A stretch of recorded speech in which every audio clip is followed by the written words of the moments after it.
Michael attended an old high school that had stood on the edge of town for nearly 80 years. The building was known for its long hallways, creaking floors, and classrooms that seemed untouched by time. Most students joked about the strange stories surrounding the school, especially the rumors about room 214. According to older teachers, the classroom had been locked for decades after a tragic accident, and nobody was allowed inside. Michael never paid much attention to the stories until one snowy evening during winter break. He had stayed late after basketball practice and was helping a teacher carry equipment to a storage room when he noticed something unusual at the far end of the third-floor hallway. A light was shining beneath the door of room 214. Confused, he stopped and stared. The room was supposed to be permanently closed. The teacher noticed him looking and immediately told him to keep walking. Her reaction seemed nervous, almost frightened. Later that night, curiosity got the better of Michael. He searched online for information about the room, but found very little. The next day, he asked a janitor about it. The old man became quiet and simply said that some doors were better left closed. That answer only made Michael more curious. Over the following weeks, he began noticing strange things near room 214. Sometimes he heard faint noises behind the locked door. Sometimes he thought he saw movement through the dusty glass window. One afternoon after school, he walked past a room and froze when he heard what sounded like students talking inside. The voices were distant and muffled, but there was no mistaking them. A classroom discussion was taking place behind a locked door. Yet the room had supposedly been empty for decades. Gathering his courage, Michael pressed his ear against the door. The voices immediately stopped. The silence felt unnatural. Then came a single knock from the other side. Michael jumped back and hurried away. That night, he couldn't stop thinking about it. Several days later, during another snowfall, he returned to the hallway after everyone had gone home. The school was nearly empty.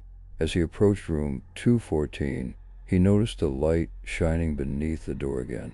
This time he also heard chairs moving across the floor. His heart pounded as he looked through the small glass window. What he saw made his blood run cold. Inside sat an entire classroom of students. They wore old-fashioned clothes that looked decades out of date. Every desk was occupied. A teacher stood at the front of the room, writing on a chalkboard.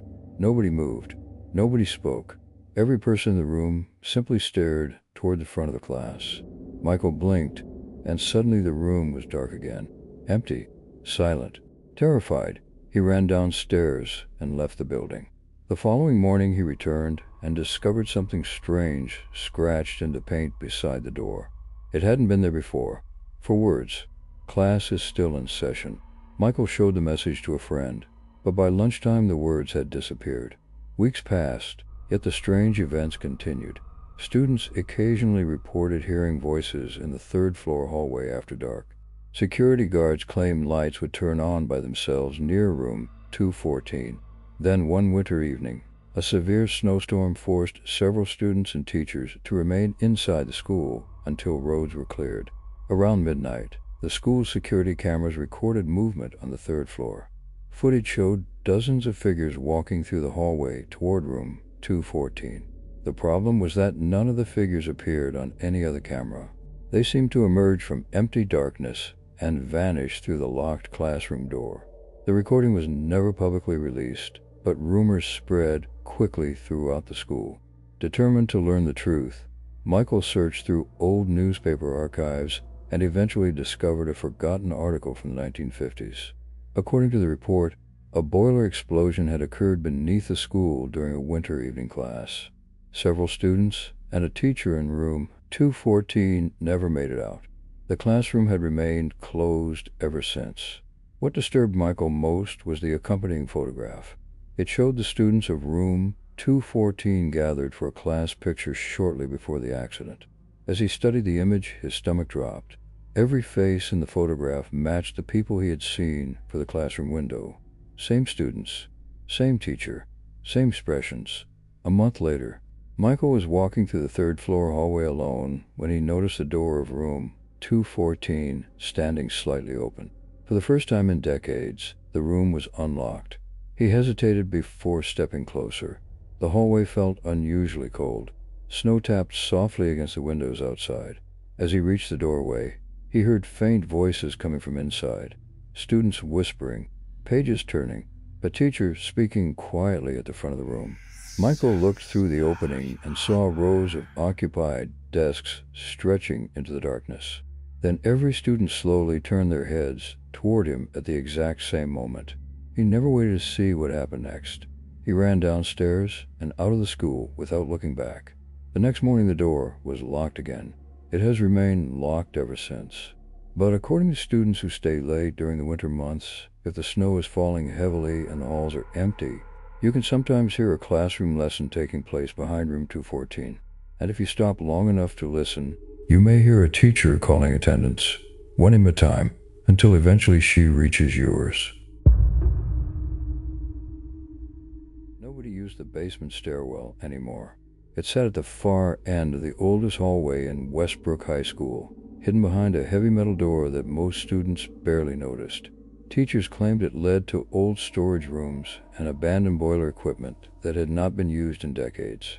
The door remained locked most of the time, and students were warned to stay away from it.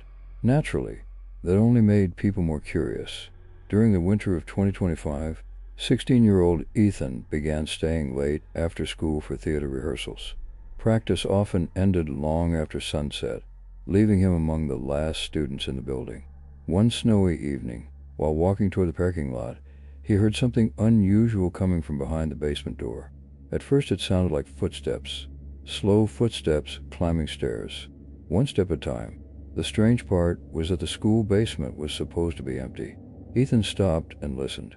The footsteps continued for several seconds before suddenly stopping. Then complete silence. He told himself it was probably a janitor and went home. But the following night it happened again. Same door, same footsteps, same slow climb. This time Ethan waited longer. The footsteps continued until they seemed to reach the top of the stairs. Then came a loud bang against the other side of the metal door. Ethan jumped and hurried away. The next morning he mentioned it to a teacher. Instead of laughing, the teacher became strangely uncomfortable and advised him not to go near the stairwell again. That reaction bothered Ethan more than the sounds themselves. Over the next several weeks, he became obsessed with finding answers. He asked older students about the stairwell and eventually heard a story that had circulated around the school for years. According to the rumor, a student had disappeared somewhere beneath the school during a blizzard nearly 40 years earlier. The student was supposedly helping set up for a school event when he went to the basement and never came back. Despite extensive searches, nobody ever found him. Most people dismissed the story as an urban legend. Ethan wanted to believe that too. Then one evening, he witnessed something he could not explain. After rehearsal ended, he walked past the basement door and noticed muddy footprints leading toward it. Fresh footprints. The strange thing was that it had snowed heavily all day, and the school had been locked since morning. Whoever made the tracks would have needed to enter from outside. Yet the footprints began in the middle of the hallway, as if someone had appeared there out of nowhere. They ended directly in front of the basement door. There were no returning footprints, no sign of where the person had gone, just a trail leading to the door. Ethan felt a chill run through his body. The next day, he returned with a flashlight and decided to investigate. To his surprise, the basement door was unlocked. The metal hinges groaned loudly as he pulled it open. A cold draft immediately rushed up from the darkness below. The stairwell stretched deep underground. Concrete steps disappeared in the shadows. Dust covered everything. The air smelled damp and stale. As he descended, his flashlight revealed old pipes, rusted railings, and peeling paint. Eventually, he reached the bottom and found a maze of abandoned corridors. Most led to storage rooms filled with broken desks and forgotten equipment. Nothing appeared unusual. Then he heard it. Footsteps, somewhere ahead. Slow, deliberate, moving through the darkness. Ethan froze. The sound continued. One step, then another, then another. It sounded as though someone was walking away from him. Against his better judgment, he followed. The footsteps led him through several hallways before stopping near an old storage room. The door stood slightly open. Ethan pushed it wider and shined his flashlight inside. The room appeared empty except for stacks of dusty boxes. Then he noticed writing on the wall, hundreds of names scratched into the paint. Student names, some recent, others decades old. One name stood out immediately. It matched the student who had supposedly disappeared years earlier. Ethan backed away slowly. As he turned to leave, he heard a voice behind him, a quiet whisper, "Don't leave me down here." He spun around. The room was empty. The whisper came again, this time closer. "Please." Terrified, Ethan ran back toward the stairs and escaped the basement. He told nobody what happened. A week later, another snowstorm hit the town. School closed early, but Ethan stayed behind to help move equipment for a school play. As he crossed the hallway near the basement door, he noticed it standing open. He knew someone should have closed it, yet there it was, wide open. The darkness beyond seemed deeper than before. Then he heard the footsteps again, slowly climbing toward him, step by step, closer and closer. Ethan watched in horror as a shadow appeared on the stairwell wall. A human shadow. It moved upward as though someone was approaching the top. But no person ever appeared, only the shadow. The moment it reached the doorway, the basement door slammed shut on its own. The impact echoed through the empty hallway. Ethan never went near the stairwell again. Several months later, the school began renovations in the basement. During construction, workers discovered a sealed section of wall hidden behind old storage shelves. Inside, they found a small room nobody knew existed. The room contained a backpack, several notebooks, and a winter coat belonging to the student who had vanished decades earlier. The discovery made local news. Everyone assumed the mystery had finally been solved, until investigators noticed something impossible. A notebook found inside the hidden room contained entries written long after the student's disappearance. The final entry was dated only 3 weeks before the room was discovered. Written across the last page were 7 words. "I still hear them walking upstairs at night." Experts could never explain the entry. The handwriting matched the missing student perfectly. To this day, students who stay late at Westbrook High during winter sometimes report hearing slow footsteps climbing from the basement stairwell, one step at a time, getting closer and closer, as though someone is still trying to find a way back upstairs after all these years. And according to several security guards, if you stand near the basement door long enough after midnight, you can occasionally hear a faint voice from below, quietly asking for help, before the footsteps begin again. Every student at Black Ridge High knew the story about the last school bus. Most people treated it as a joke. According to the rumor, if you stayed to school too late during a winter storm and missed every official bus, another one would sometimes arrive. It looked like a normal school bus at first glance, but nobody recognized the route number. Nobody knew the driver, and anyone who boarded it would supposedly never be the same afterward. 16-year-old Tyler laughed whenever he heard the story. That changed during the winter of 2025. One evening, he stayed late helping prepare decorations for a school event. By the time he finished, snow was falling heavily and the parking lot was almost completely empty. His phone battery had died, his parents were working late, and the last official bus had left nearly an hour earlier. With no other option, he sat beneath the bus shelter and waited. The town was silent except for the wind pushing snow across the pavement. Nearly 20 minutes passed before headlights suddenly appeared through the storm. Relief washed over him at first. A school bus slowly emerged from the darkness and rolled toward the shelter. But as it got closer, something felt wrong. The bus looked unusually old. Rust covered parts of the body. The paint was faded. One headlight flickered constantly. Most unsettling of all was the route number above the windshield. Route 13. Tyler had attended the school for years and had never heard of a Route 13. The bus stopped in front of him, and the doors opened with a loud hiss. The driver sat motionless behind the wheel. His face was hidden beneath the shadow of an old cap. Tyler waited for him to say something, but the driver remained silent and simply pointed toward the seats. Feeling uneasy but desperate to get home, Tyler climbed aboard.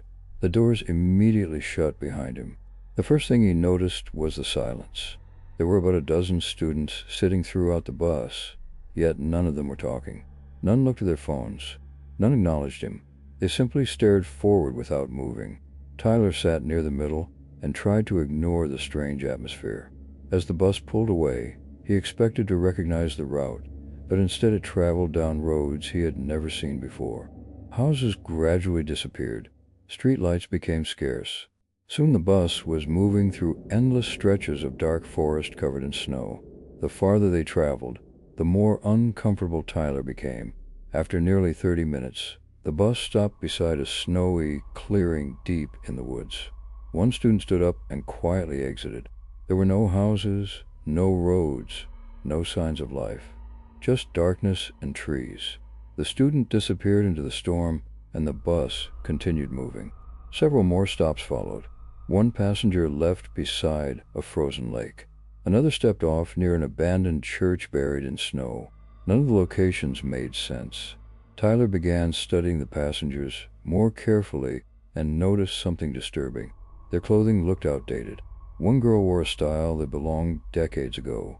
Another student had a jacket featuring an old-school logo no longer used. A boy sitting near the back wore clothing that looked as though it came from the 1980s. The longer Tyler looked, the stranger they appeared.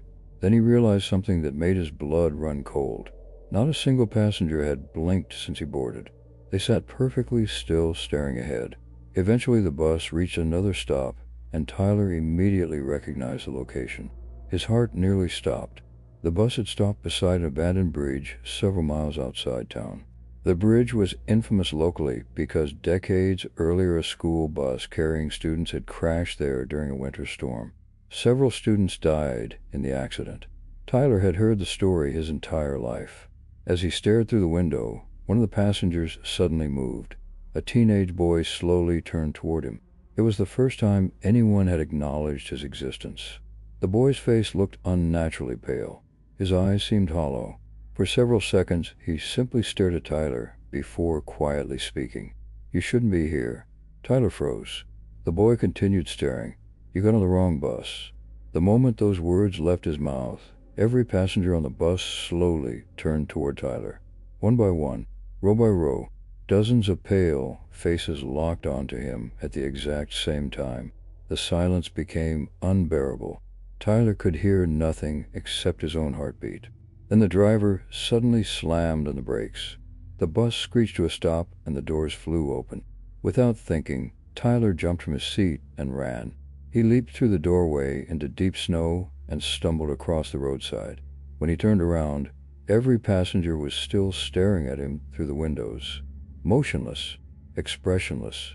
The bus remained there for several seconds before slowly pulling away into the storm. Within moments it vanished completely. Tyler eventually found help and made it home, but nobody believed his story. School officials insisted there had never been a Route 13. Transportation records showed no buses operating that night.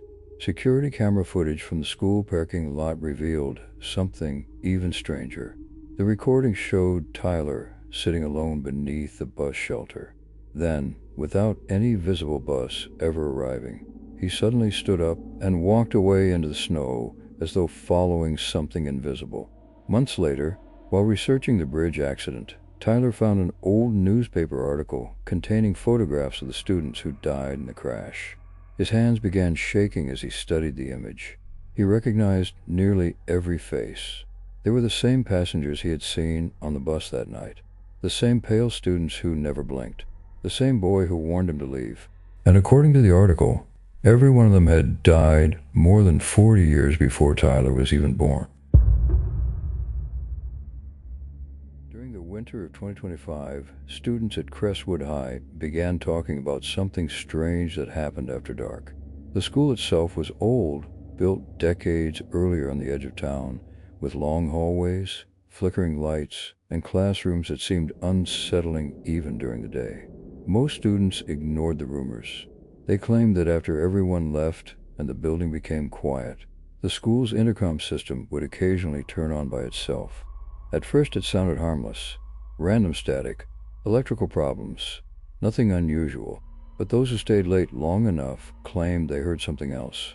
A voice, not an announcement, not a teacher, just a voice quietly speaking through the speakers. 17-year-old Olivia first heard about it while attending debate club. One snowy evening, the club meeting ran much later than expected, leaving only a handful of students and teachers in the building. As they packed up to leave, a loud burst of static suddenly echoed through the hallway speakers. Everyone stopped. The sound lasted only a few seconds before disappearing. A teacher laughed and blamed the aging system. The students moved on, but Olivia noticed something strange. Just before the static ended, she thought she heard someone whisper her name. She convinced herself she imagined it. The following week, the same thing happened again. Another late evening. Another burst of static. This time Olivia clearly heard a voice. Soft, distorted, almost impossible to understand. The voice seemed to be speaking directly into the microphone. Nobody else appeared to notice. Curious, Olivia asked the school's maintenance supervisor about the intercom. The man's expression immediately changed. He told her the system sometimes malfunctioned during winter and advised her not to worry about it. The answer felt rehearsed. Over the next month, Olivia stayed late whenever possible. Each time the building emptied and silence settled over the halls, she waited. Eventually the voice returned. Sometimes it whispered names. Sometimes it sounded like someone asking for help. Other times it simply repeated the same sentence over and over. Please don't leave me here. The words were always followed by loud static. Olivia began recording the broadcasts on her phone. Most recordings captured only noise. Then one evening she finally got a clear clip. After enhancing the audio, she heard a young male voice saying, "I'm still in room 108. The message sent chills through her. Room 108 was an old classroom located in the oldest section of the school. The room had been permanently locked for years and was currently used for storage. Determined to find answers, Olivia researched the school's history. Buried within old newspaper archives, she discovered an article about a student named Aaron Walker who disappeared during a severe snowstorm in 1989. According to reports, Aaron stayed after school for detention and was never seen again. Despite extensive searches, no trace of him was ever found. What disturbed Olivia most was the location where he was last seen, room 108. After learning this, she couldn't stop thinking about the broadcasts. A week later, another storm swept through town. Olivia remained after debate club and waited until the building became empty. At exactly 8:43 p.m., the intercom crackled to life. Static filled the hallways. Then the voice returned. This time it sounded clearer than ever before. "Help me." Olivia's heart pounded. The voice continued, "Room 108. Without thinking, she ran toward the old classroom. The corridor was deserted. Snow tapped softly against the windows as she approached the locked door. Then she heard something from inside, knocking. 3 slow knocks from the other side. Olivia froze. The knocking came again, louder this time, followed by a voice. The same voice from the intercom. "Open the door." Trembling, she backed away. Suddenly, every speaker in the hallway exploded with deafening static. The voice began repeating the same sentence over and over. "Don't let him out. Don't let him out. Don't let him out." The message echoed through the empty school. Olivia ran all the way to the parking lot and didn't stop until she reached her car. The following morning she returned with administrators and explained everything. They searched room 108 but found nothing unusual. However, during renovations later that year, workers discovered a narrow sealed maintenance space hidden behind one of the classroom walls. Inside they found old notebooks, personal belongings, and a student ID belonging to Aaron Walker. The discovery shocked the town, yet investigators uncovered something even stranger. One notebook contained entries dated months after Aaron's disappearance. The final page had been written in shaky handwriting and contained only one sentence. "I can hear them speaking through the walls." To this day, Crestwood High still uses the same intercom system. Students who stay late during winter occasionally report hearing bursts of static after the building empties. Most dismiss it as old equipment, but a few claim they sometimes hear a voice quietly speaking through the speakers, calling names, asking for help, and warning anyone listening not to open room 108. Everyone at Ashwood High knew the indoor swimming pool had a strange reputation. The pool sat beneath the oldest section of the school, hidden below ground level, and accessible through a long concrete hallway that always felt colder than the rest of the building. During the day, it seemed normal enough. Students attended swim practice, physical education classes were held there, and competitions took place throughout the year. But after dark, the atmosphere changed completely. For years, students shared stories about hearing splashing sound from the pool long after everyone had gone home. Others claimed they saw lights reflecting off the water when the facility was supposed to be closed. Most people dismissed the stories as rumors. 17-year-old Mason did too. That changed during the winter of 2025. Mason was part of the school's basketball team, and one evening practice ran late due to an upcoming tournament. By the time he finished, most of the school had emptied. Snow covered the parking lot outside, and the hallways were unusually quiet. As he walked toward the locker rooms, he passed a hallway leading to the pool and heard something that made him stop. A loud splash echoed from below. It sounded as though someone had jumped into the water. Thinking a swim team member had stayed behind, Mason continued walking. Then he remembered something. The swim season had ended weeks earlier, and the pool had been drained for maintenance. There shouldn't have been any water at all. Curious, he followed the hallway and pushed open the heavy doors leading into the pool area. The room was dark except for a few dim emergency lights. The pool sat below him exactly as expected. Empty, dry, nothing but cracked concrete visible at the bottom. Mason stood there for several seconds before leaving. As he turned around, another splash echoed through the room. This time it came from directly below. Mason spun back toward the pool. The empty basin remained completely dry, yet ripples appeared across the concrete floor as though invisible water had just been disturbed. Terrified, he left immediately. The following week, he mentioned the incident to a senior student who became strangely quiet. After making sure nobody else was listening, the student told him an old story about the pool. Decades earlier, during a winter swim practice, a student had reportedly disappeared beneath the water. Witnesses claimed he surfaced once, screamed something nobody could understand, and vanished. Divers searched the pool for hours but never found him. Officially, the story was dismissed as an exaggerated rumor. Yet strange reports surrounding the pool never stopped. Some students claimed they heard someone swimming late at night. Others reported seeing a figure standing at the bottom of the drain pool. Mason wanted to ignore the story, but strange things kept happening. Every time he stayed late after school, he heard sounds coming from the pool area. Splashing, footsteps, occasionally what sounded like distant laughter. Then one evening, he noticed wet footprints leading through the hallway. Fresh footprints. They began at the pool entrance and stretched towards stairwell before abruptly disappearing. The concrete floor beyond them was completely dry. There was no sign of where the person had gone. Several days later, a major snowstorm forced extracurricular activities to end early. Mason stayed behind helping clean equipment and found himself alone in the building shortly after sunset. As he crossed the hallway near the pool entrance, the lights suddenly flickered. A loud splash echoed from behind the doors. Then another, and another. It sounded like dozens of people moving through water. Against his better judgment, Mason pushed open the doors. The sight before him made his blood run cold. The drained pool was no longer empty. Dark water filled it from edge to edge. Moonlight reflected across the surface. Dozens of figures stood motionless beneath the water, staring upward. Their faces were pale and distorted. Their eyes appeared completely black. Mason stepped backward in shock. One of the figures slowly raised an arm and pointed directly toward him.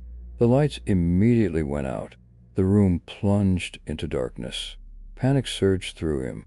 When the emergency lights flickered back on several seconds later, the pool was empty again. Dry concrete stretched across the bottom exactly as before. Mason ran from the building and refused to return to the pool area. Months later, school renovations uncovered a forgotten storage room hidden behind one of the pool walls. Inside, workers discovered old maintenance records and newspaper clippings dating back decades. Among them was an article describing a tragic accident that had occurred during the construction of the school. Several workers had become trapped in a flooded excavation where the pool would eventually be built. Their bodies were never recovered. The project continued anyway. The article had never been publicly discussed, and most students had no idea the accident occurred. Yet what disturbed investigators most was a photograph attached to the report. It showed the flooded construction site shortly before work resumed. Standing waist deep in the water were several workers staring directly at the camera. Mason recognized their faces immediately. They were the same figures he had seen beneath the water that night. To this day, students who remain at Ashwood High after dark occasionally report hearing splashing sounds coming from the pool, even when it is completely empty. Some claim they have seen wet footprints in the hallway, leading away from the pool and disappearing without explanation. Others say that if you stand alone beside the water during a winter night and look long enough into the reflection, you may notice faces staring back from beneath the surface, waiting silently in the darkness below. Students at Hollow Creek High avoided the third-floor east wing whenever possible. The hallway was old, poorly lit, and rarely used except for storage and occasional detention sessions. Most classrooms there had been abandoned years earlier after a newer section of the school was built. The further you walked down the corridor, the quieter everything became. At the very end sat room 317, a classroom used only for after-school detention. The room itself looked ordinary, but it had a reputation that made even teachers uncomfortable. Students claimed that anyone who served detention there alone during winter eventually heard something strange. A second voice, a voice that didn't belong to the teacher. Most dismissed the stories as rumors designed to scare freshmen. 17-year-old Caleb certainly did. That changed during the winter of 2025. One snowy Thursday, Hallie was assigned detention after getting into an argument with another student. The punishment required him to remain in room 317 until 6 p.m. By the time classes ended and detention began, the weather outside had worsened significantly. Snow hammered against the windows while darkness settled over the school much earlier than usual. Only 5 students attended detention that afternoon. The supervising teacher sat quietly grading papers while everyone else worked in silence. Around 5:15 p.m., one student asked to leave for the restroom. 10 minutes later, another was picked up early by a parent. By 5:40 p.m., Kayla was the only student left. The teacher informed him he could leave in 20 minutes and return to grading papers. Everything seemed normal. Then Caleb heard someone whisper his name. The voice came from the back of the classroom. He turned around expecting to see another student. Nobody was there. Every desk behind him sat empty. Assuming he imagined it, he returned to his work. A few minutes later, the whisper returned. Louder this time. Caleb. The voice sounded young. Male, almost the same age as him. He immediately looked toward the teacher. She appeared completely unaware. The scratching of her pen continued as though nothing had happened. Caleb nervously shifted in his chair. Then came another whisper. Don't leave. This time he knew he had heard it. He stood up and checked the classroom. Empty. The teacher finally noticed and asked what he was doing. Embarrassed, Caleb muttered an excuse and sat back down. At exactly 5:55 p.m., something happened that he would never forget. The classroom lights flickered once, then twice, then went completely dark. The room remained black for several seconds before emergency lights activated. The teacher looked startled, but continued working. Caleb's attention drifted toward the back corner of the classroom, where shadows now covered most of the room. At first he thought someone was standing there, a dark figure, motionless, watching him. When he blinked, the figure was gone. The moment the clock reached 6 p.m., the teacher dismissed him. Caleb left quickly and forgot about the incident until the following week. Once again he received attention. Once again he ended up in room 317. This time he paid closer attention. Around 5:30 p.m., he heard faint noises coming from the hallway outside. Footsteps, slow footsteps moving toward the classroom. They stopped directly outside the door. Caleb expected someone to enter. Nobody did. The footsteps remained motionless for nearly a minute before slowly walking away. Then came a knock. 3 slow knocks from a wall behind him. Not the door, the wall itself. Caleb nearly jumped out of his chair. The teacher heard it too. Her face immediately changed. Without saying a word, she gathered her papers and ended attention early. That reaction disturbed Caleb more than the sound itself. Determined to learn the truth, he began researching room 317. Room yearbooks and archived newspaper articles eventually revealed a forgotten story from the early 1990s. A student named Ryan Mercer had disappeared after serving detention in the same classroom during a severe winter storm. Witnesses reported seeing him leave room 317 that evening. He was never seen again. Despite searches throughout the town, no trace of him was ever found. The case remained unsolved for over 30 years. Caleb became obsessed with the mystery. Several weeks later, another snowstorm hit the area. After basketball practice, he found himself walking alone through the third-floor hallway. As he approached room 317, he noticed the classroom door standing open. The room should have been locked. Curious, he stepped inside. The lights were off. Snow tapped softly against the windows. Then he heard a voice from somewhere behind him. "You came back." Caleb spun round. Nobody stood there. The voice continued. "Nobody else ever comes back."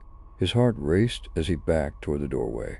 Suddenly, every desk in the classroom shifted slightly across the floor. Not enough to seem dramatic, just enough to make a scraping sound echo through the room. Then another voice joined the first. Then another. Then another. Dozens of whispers filled the darkness. Some sounded frightened. Some sounded angry. Others sounded desperate. They all repeated the same sentence. "Help us leave." Caleb ran from the room and didn't stop until he reached the parking lot. Several months later, renovations began in the abandoned East Wing. During construction, workers discovered a sealed crawl space hidden behind one of the walls inside room 317. Within it they found old notebooks, school supplies, and personal belongings dating back decades. Among the items was an identification card belonging to Ray Mercer. The discovery shocked the community. Yet what disturbed investigators most was a notebook found beside the card. Several pages contained entries apparently written by Ryan after his disappearance. The final entry consisted of only one sentence. "The hallway never ends once you step through the wrong door." To this day, students who stay late at Hollow Creek High during winter occasionally report hearing whispers coming from room 317 after the building is emptied. Some claim they hear their names being called from inside. Others report footsteps following them down the hallway. And according to several teachers, if you pass the classroom after dark and glance through the window, you may see students sitting quietly at the desks, watching the door, waiting for detention to begin again. Ava never believed the stories about the bathroom near the old science wing. Every school had rumors. Some were about haunted classrooms.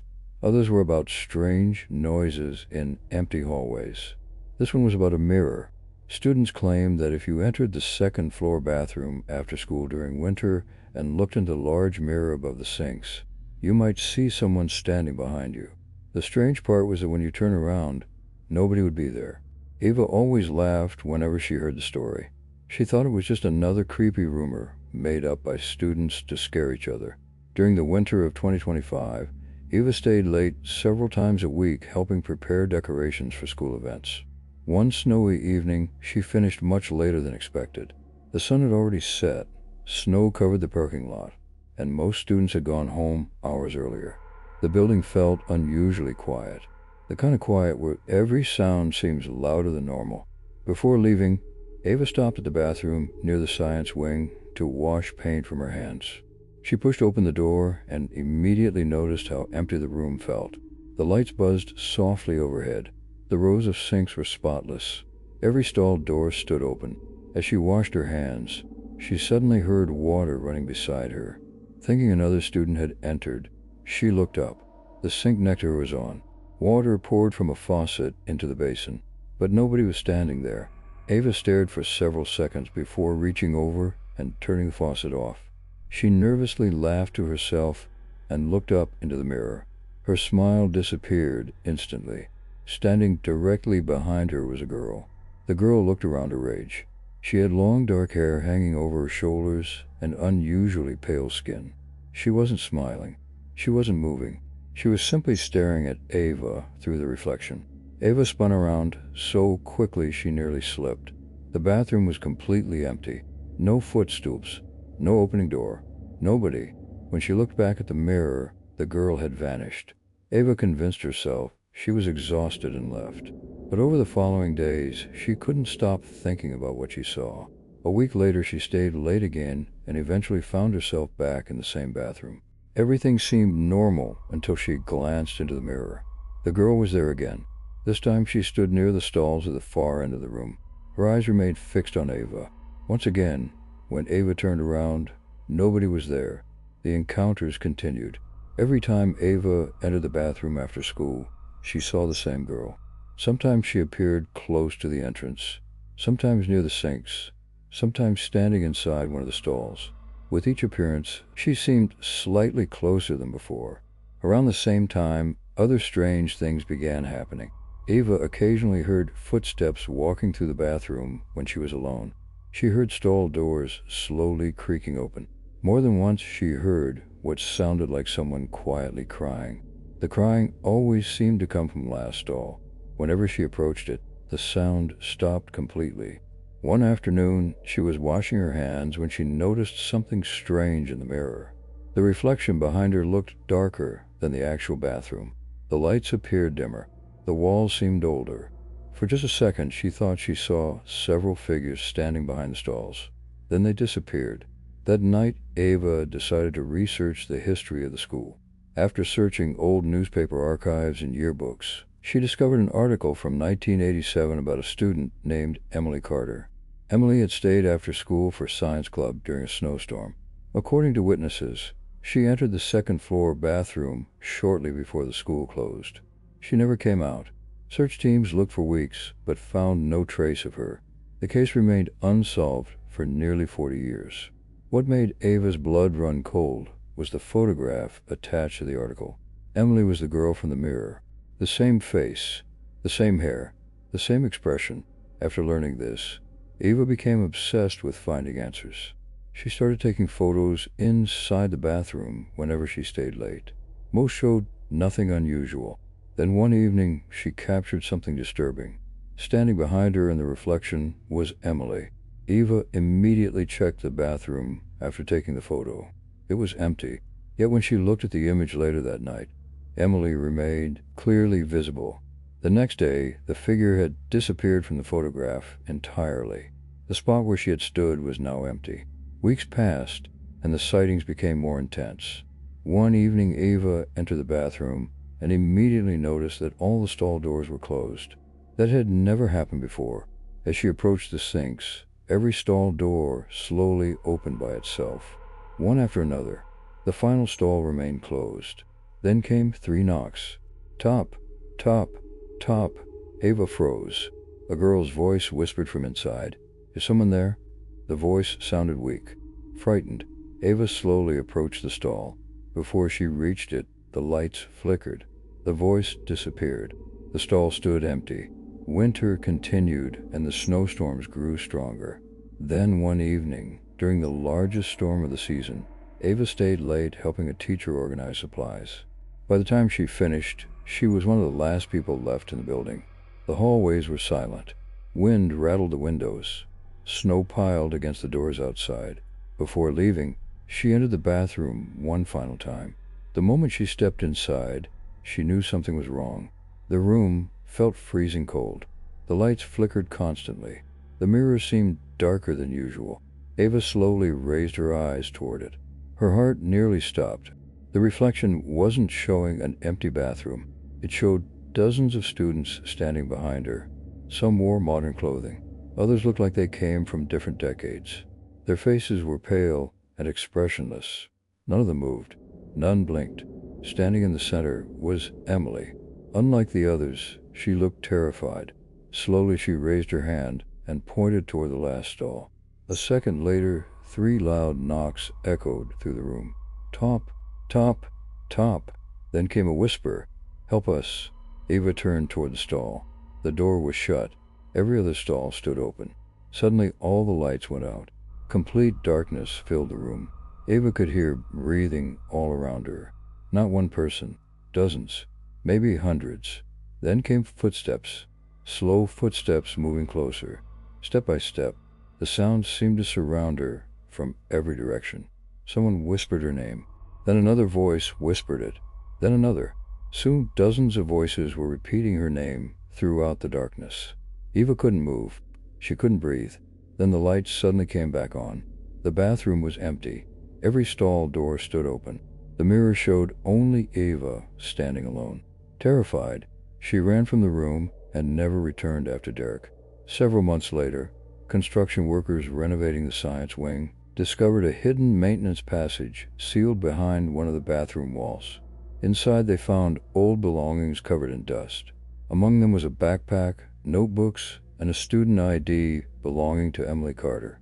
The discovery shocked the town and reopened interest in the decades-old disappearance. But investigators found something even stranger. Hidden among Emily's belongings was a journal. Most pages were unreadable because of water damage. Only the final page remained clear. Written repeatedly across the paper were the same words. "They're trapped in the mirror." To this day, students at Crestwood High continue reporting strange experiences in the second-floor bathroom during winter evenings. Some claim they see people standing behind them in the reflection. Others hear knocking from empty stalls. And according to those who have experienced it firsthand, if you ever see Emily Carter in the mirror, do not stare for too long, because every time someone sees her, she appears a little closer, and nobody knows what happens when she finally reaches the other side. Nobody questioned the snow day announcement when it first happened. Winter storms were common in the area, and school closures occurred several times every year. Students usually celebrated the extra day off, while teachers enjoyed a rare break from work. Everything seemed normal until the winter of 2025, when students at Briarwood High received an announcement that should never have existed. It started on a Thursday night during a severe snowstorm. Snow covered the roads, visibility dropped to almost nothing, and weather warnings were issued across the region. Around 10:30 p.m., students began receiving automated messages from the school informing them that classes were canceled the following day. Nothing unusual there. The problem was that the message wasn't sent by the school, at least not according to the administration. 16-year-old Ava first noticed something strange when she listened to the voicemail left on her phone. The message sounded distorted. The voice delivering the announcement was familiar, almost like the principal's voice, but something felt wrong. The words were unusually slow and deliberate. "School will be closed tomorrow. Please stay home. Do not come to the building." The final sentence caught her attention because official closure messages never included instructions like that. The next morning, the school district released a statement claiming no announcement had been sent. In fact, classes were scheduled to continue as normal despite the weather. Confused students flooded social media with screenshots proving they had received the message. Nobody could explain where it came from. Most dismissed it as a technical error and went to school. Ava almost stayed home, but eventually decided to attend. When she arrived, the atmosphere felt strange. The parking lot was far emptier than usual. Nearly half the student body had chosen to remain home because of the mysterious message. Throughout the day, rumors spread rapidly. Students compared voicemails and discovered something unsettling. Every message contained a slightly different ending. Some heard "do not come to the building." Others heard "stay where you are." A few reported hearing an additional sentence whispered quietly beneath the announcement. "It's not safe here anymore." Teachers attempted to calm everyone down, but nobody seemed comfortable. Then strange things began happening. During third period, a teacher reported hearing the announcement play through an empty classroom speaker despite the intercom system being turned off. Later that afternoon, several students received the exact same voicemail again. The timestamps showed the messages arriving while classes were actively taking place. By the end of the day, anxiety had spread throughout the school. Eva couldn't stop thinking about the strange voice. That evening, she began researching the history of the school. and eventually uncovered a forgotten newspaper article from 1986. During a major blizzard that year, Briarwood High remained open despite dangerous conditions. As students traveled home, a school bus carrying dozens of passengers slid off an icy road and crashed into a frozen ravine. Several students never survived. According to reports, administrators had debated canceling classes, but ultimately chose to keep the school open. The tragedy became one of the darkest events in the town's history. Ava's curiosity quickly turned into obsession. Over the following weeks, she continued investigating. Then she discovered something that made her blood run cold. Archive recordings from the 1980s included a radio interview with the school's principal at the time. The man's voice perfectly matched the voice from the mysterious announcement. The same principal who had died decades earlier. A few weeks later, another snowstorm arrived. Once again, students received an automated message late at night. This time the voice sounded much clearer. "School will be closed tomorrow. Please stay home." After a brief pause, another sentence followed. "We couldn't save them." Ava barely slept that night. The following morning, she drove to school anyway. As she approached the building, she immediately noticed something wrong. The parking lot was almost completely empty. The school appeared abandoned. No staff, no students, no vehicle. Yet the building lights were on. Gathering her courage, she entered through the main doors. The hallways were silent. Every classroom sat empty. Snow tapped softly against the windows. Then the intercom crackled to life. The same voice echoed throughout the building. "You were warned not to come." Ava's heart nearly stopped. The voice continued. "They're still waiting for the buses." Suddenly, she heard movement somewhere down the hallway. Footsteps. Dozens of footsteps. Children laughing softly in the distance. Lockers slamming shut. Sound of normal school day. Yet the building remained completely empty. Panic took over. Avery ran toward the exit. As she reached the front doors, she glanced back one final time. The hallway behind her was no longer empty. Students stood throughout the corridor. Dozens of them, motionless, pale, wearing winter clothing from another era. Snow covered their jackets and backpacks. Their faces were frozen in expressionless stares. Then the lights flickered. For a split second, everything went dark. When the lights returned, the hallway was empty again. Ava never returned to the school alone. Months later, technicians investigating the strange announcements discovered that every message originated from a disconnected communication system abandoned decades earlier. The equipment had no power source and had not functioned since the late 1980s. Yet records showed the calls had definitely been placed.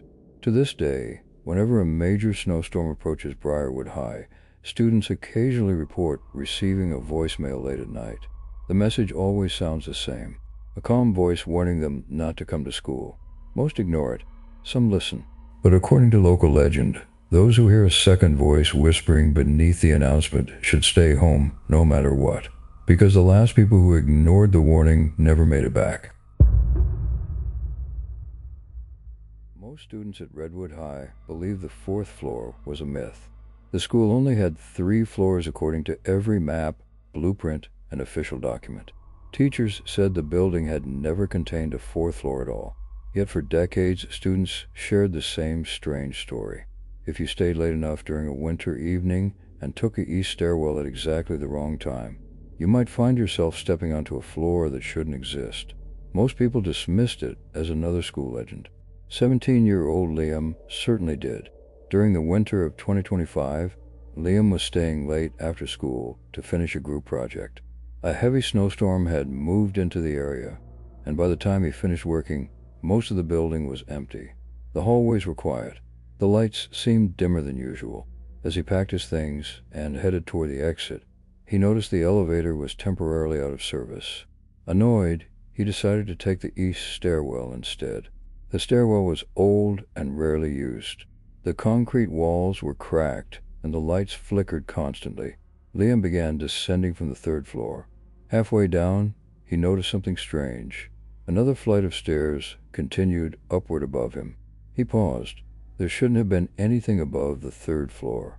Assuming he had never paid attention before, he climbed the stairs out of curiosity. The higher he went, the colder the air became. Eventually, he reached a metal door marked with a faded No. 4. Liam stared at it in confusion. He had attended the school for 4 years and had never seen this door before. Slowly, he pushed it open. Beyond it stretched a long hallway lined with classroom doors. Fluorescent lights buzzed overhead. Lockers stood against the walls. Everything looked completely normal except for one detail. The entire floor appeared abandoned. Dust covered the lockers. Bulletin boards displayed yellowed papers from decades earlier. The place looked frozen in time. Uneasy but curious, Liam stepped inside. As soon as he did, the stairwell door slammed shut behind him. The sound echoed through the empty corridor.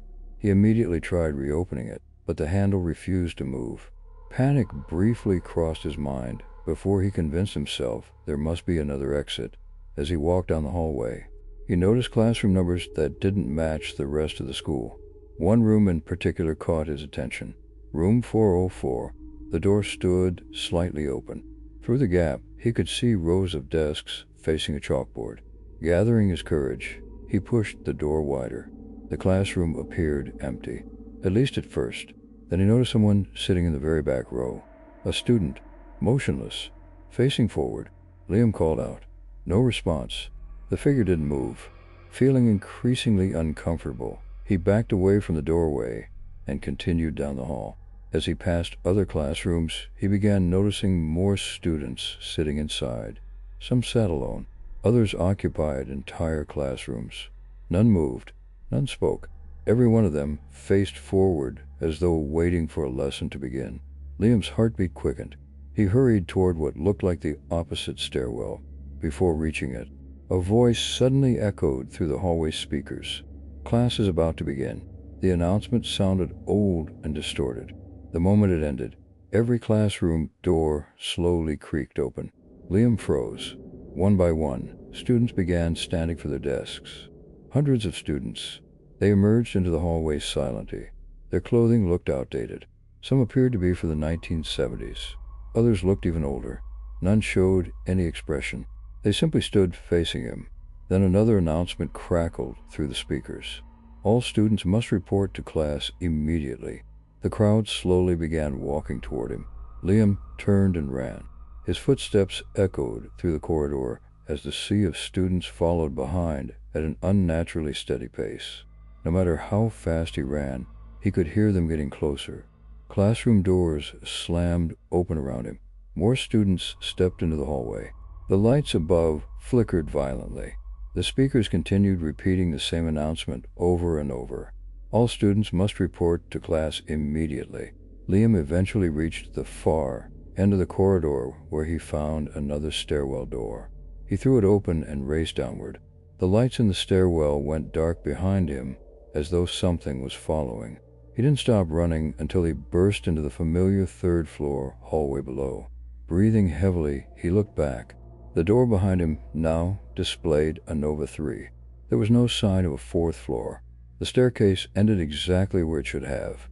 The next day, Liam returned determined to prove what happened. He searched the east stairwell repeatedly, but found nothing unusual. School blueprints confirmed there had never been a fourth floor. Yet while researching old records, he discovered a forgotten newspaper article from 1968. According to the report, a fire had broken out during school hours in a section of the building that no longer existed. Several classrooms were destroyed, and dozens of students lost their lives. The area had supposedly been demolished during reconstruction. Attached to the article was a photograph taken shortly before the fire. Liam felt his stomach drop. He recognized the faces immediately. They were the same students he had seen standing in the hallway on the impossible fourth floor. The same students who had followed him. The same students still waiting for class to begin. To this day, students at Redwood High occasionally report seeing a fourth floor button appear inside the elevator during severe winter storms. Others claim they have found a metal door marked with a faded No. 4 hidden inside the east stairwell. Most never open it. Those who do rarely talk about what they saw. But according to local legend, if you hear an announcement calling students to class while standing near the east stairwell after dark, you should leave immediately. Because once class begins on the fourth floor, attendance is mandatory. story began during the final weeks of winter at Blackthorn High, an aging school surrounded by dense woods and long stretches of empty road. For years, students shared rumors about an old attendance book kept somewhere in the administration office. According to the legend, the book contained the names of every student who had ever attended the school. Most people dismissed the story because it sounded impossible. Schools kept digital records now, not ancient books hidden in forgotten rooms. But what made the rumor frightening was the second part. Students claimed that once every few years, a new name would appear in the book before anything happened to that person. Nobody knew where the story originated. Nobody knew whether the book even existed. 17-year-old Noah certainly didn't believe it. During the winter of 2025, he was part of the student council and often stayed after school helping organize events. One snowy evening, while carrying boxes to a storage room near the administration offices, he noticed a door slightly open at the end of a hallway he had never seen before. The school was nearly empty. The lights flickered occasionally as wind rattled the windows outside. Curious, Noah pushed the door open and stepped inside. The room appeared untouched for decades. Dust-covered old filing cabinets, yellow documents sat stacked on shelves. At the center of the room rested a large wooden desk. On top of it lay a thick black book. The cover contained no title, just worn leather and a metal clasp. Noah approached slowly and opened it. The pages were filled with names, thousands of names. Each page listed students along with dates stretching back more than a century. At first he assumed it was some kind of archive. Then he noticed something strange. Every name had a small note beside it. Most simply read graduated. Others read transferred. But scattered throughout the book were names followed by a different word. Missing. Noah felt a chill run down his spine. He flipped through more pages and discovered something even stranger. Some of the missing students dated back decades, yet many of their disappearances had never been publicly documented. As he continued turning pages, he reached the final section of the book. The names became more recent. Students he actually recognized, former graduates, seniors who had left only a few years earlier. Then Noah froze. Near the bottom of the last page sat a name written in fresh ink. His own. Beside it was an empty space where a note should have been. Terrified, he slammed the book shut. Convinced someone was playing a prank, he left the room immediately. The next day, he returned with friends hoping to prove the room existed. But the hallway seemed different. The door was gone. No matter how hard they searched, they couldn't find it.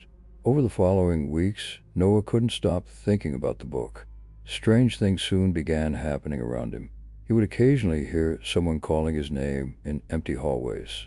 Classroom lights flickered whenever he entered certain rooms. More disturbing were the attendance sheets used by teachers. Several times he noticed his name appearing twice on class rosters. The duplicate entry would disappear by the next day. Teachers blamed computer errors, but the mistakes continued. Then one evening after basketball practice, Noah stayed late and found himself alone in the building. As he walked toward the parking lot, the intercom crackled to life. A voice began reading attendance. The voice sounded old and distorted, almost as if it were coming from another era. One by one, names echoed through the empty halls. Noah recognized many of them for the book. Students marked as missing. The voice continued for several minutes before reaching the final name. His name. Silence followed. Then a single sentence echoed through the school. Present. Every light in the hallway immediately went dark. Panic surged through him. Noah sprinted toward the exit, using the glow from emergency lights to guide his way. As he ran, he noticed figures standing at the ends of the corridors. Students, motionless, watching. Their faces seemed pale beneath the dim red emergency lights. Some wore modern clothing. Others looked as though they belonged to entirely different decades. Yet every one of them stared directly at him. Noah burst outside into the snow and didn't stop running until he reached his car. The following morning, he returned determined to uncover the truth. After weeks of research, he eventually discovered an article hidden within local newspaper archives. More than 50 years earlier, a fire had destroyed part of the administration wing. Several records were lost. Among them was a handwritten attendance ledger containing the names of every student enrolled at the school since its opening.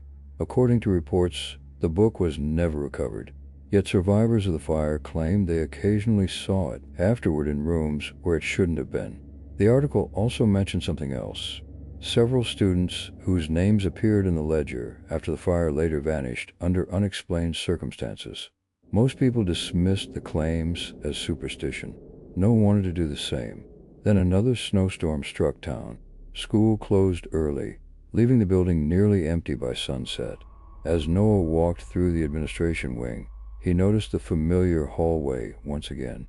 The same hallway that had vanished weeks earlier. At the end stood the same door. Against every instinct telling him to leave, he stepped inside. The room looked exactly as he remembered. The black book rested on the desk waiting for him. Trembling, he opened the final page. His name remained there, but now the empty space beside it was filled. Written in dark ink was a single word: present. The moment he read it, the room door slammed shut. Footsteps echoed outside. Hundreds of footsteps. Students whispering. Pages turning. Chairs scraping across floors. The sounds grew louder and louder until they surrounded the room.